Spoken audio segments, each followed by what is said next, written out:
లేను లే, స్కూల్కి టైం అవుతుంది. లే తిట్టాలే,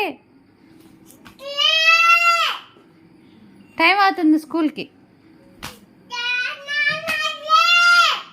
ఏంద్రా ఏం చేయాలి?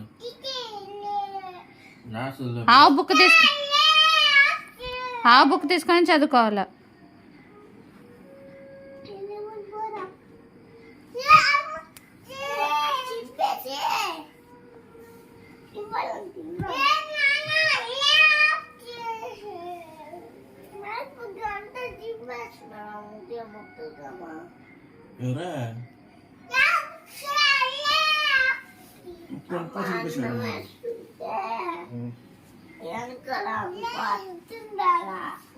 గుడ్ మార్నింగ్ చెప్పడానికి తిట్టాకి అయ్యా